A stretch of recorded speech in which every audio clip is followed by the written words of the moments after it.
வாங்க மக்களே, இன்றைக்கி நம்ம யூடியூப்பில் என்ன வீடியோ பார்க்க போகிறோம்னு பார்த்தீங்கன்னா, சேலம் மாவட்டத்திலேருந்து தொட்டில் குழந்தை திட்டத்தில் உள்ள காலி பணியிட வேக்கன்சி ஃபில் பண்ணுறதுக்கு அவசரமாக கொடுத்துருக்காங்க.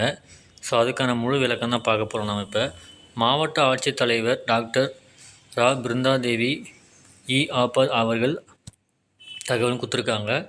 சேலம் மாவட்டத்தில் வந்து பார்த்திங்கன்னா, குழந்தை தொட்டிலில் காலி பணிகளுக்கு தொகுப்பூதியம் அடிப்படையில் வந்து விண்ணப்பங்கள் வரவேற்கப்படும். இது குறித்து மாவட்ட ஆட்சித்தலைவர் டாக்டர் பிருந்தாதேவி அவர்கள் வந்து தெரிவித்ததாவது பார்த்திங்கன்னா, 5 வேக்கன்சி கொடுத்துருக்காங்க இதில். ஸோ என்னென்னு படித்து பார்க்கலாம் பாருங்கள்.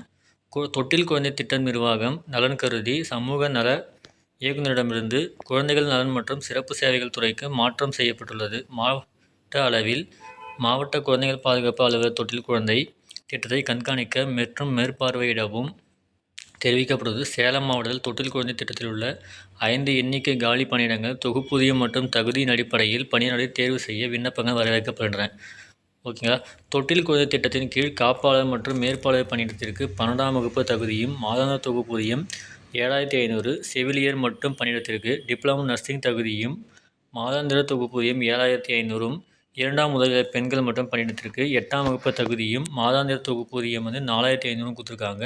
காவலர் பணியிடத்திற்கு 8ஆம் வகுப்பு தகுதியும் மற்றும் மாத தொகுப்பூதியம் வந்து 4000 வழங்கப்படும். அதாவது ஃபஸ்ட்டு பார்த்தீங்கன்னா காப்பாளருக்கும் மேற்பாளருக்கும் கொடுத்துருக்காங்க. அது வந்து 12ஆம் வகுப்பு கொடுத்துருக்காங்க. தொகுப்பூதியம் பார்த்தீங்கன்னா 7500 கொடுத்துருக்காங்க. அதே டிப்ளமோ நர்சிங் படித்தவங்களும் அப்ளை பண்ணலாம் சொல்லியிருக்காங்க. அவங்களுக்கும் அதே சம்பளம் தான் கொடுத்துருக்காங்க.